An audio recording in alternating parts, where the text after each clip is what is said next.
On the other hand, as is well known, all plant life is dependent upon the almost infinitesimal quantity of carbon dioxide in the atmosphere, which, so to speak, it breathes.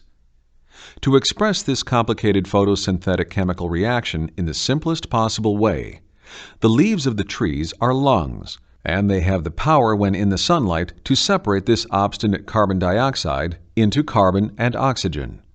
In other words, the oxygen is given off, and the carbon retained and combined with the hydrogen of the water brought up by the plant from its roots. By magical chemistry, out of these elements, nature makes sugar, cellulose, and numerous other chemicals, fruits, and flowers, all in different smell, taste, color, and shape, according to the kind of plant or tree. Can this infinite difference or variation be attributed to tiny seeds, blind, ignorant, and unconscious? The plant feeds itself and produces enough more to feed every animal on earth. At the same time, the plant releases the oxygen we breathe, and without which life would end in 5 minutes. So all the plants, the forests, the grasses, every bit of moss, and all else of vegetable life build their structure principally out of carbon and water. Animals give off carbon dioxide, and plants give off oxygen. If this interchange did not take place, either the animal or vegetable life would ultimately use up practically all of the oxygen or all of the carbon dioxide, and the balance being completely upset, one would wilt or die, and the other would quickly follow. Hydrogen must be included, although we do not breathe it. Without hydrogen, water would not exist, and the water content of animal and vegetable matter is surprisingly great and absolutely essential. Oxygen, hydrogen, carbon dioxide, and carbon, singly and in their various relations to each other, are the principal biological elements. They are the very basis on which life rests. We pour an infinite variety of substances into this chemical laboratory, the digestive system, which is the greatest laboratory of the world, with almost total disregard of what we take in, depending on what we consider the automatic process to keep us alive. When these foods have been broken down and are again prepared, they are delivered constantly to each of our billions of cells, a greater number than all the human beings on earth.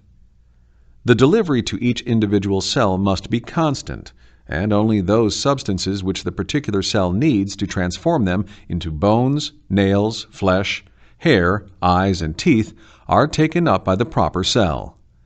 Here is a chemical laboratory producing more substances than any laboratory which human ingenuity has devised.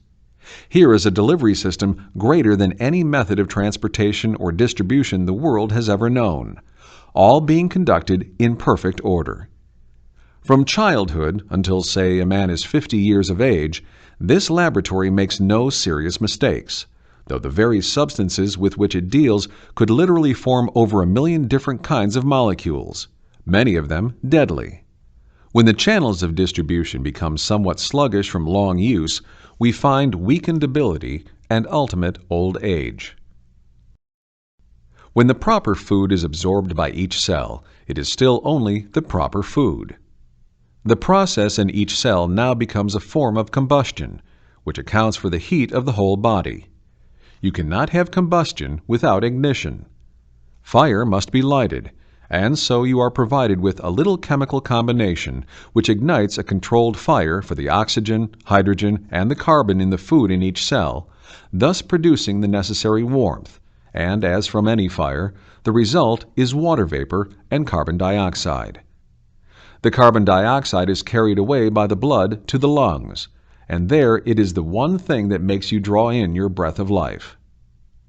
A person produces about 2 pounds of carbon dioxide in a day, but by wonderful processes gets rid of it. Every animal digests food, and each must have the special chemicals it individually needs. Even in minute detail, the chemical constituents of the blood, for instance, differ in each species. There is, therefore, a special formative process for each. In case of infection by hostile germs, the system also continuously maintains a standing army to meet and usually overcome invaders, and save the entire structure of the man from premature death. No such combination of marvels does or can take place under any circumstances in the absence of life. And all this is done in perfect order, and order is absolutely contrary to chance. Does all this require and point to one who knows us thoroughly, all our needs, environment, and bodily mechanisms? One who is all-knowing and does as he wishes? In Morrison's words, purpose seems fundamental in all things, from the laws that govern the universe to the combinations of atoms which sustain our lives.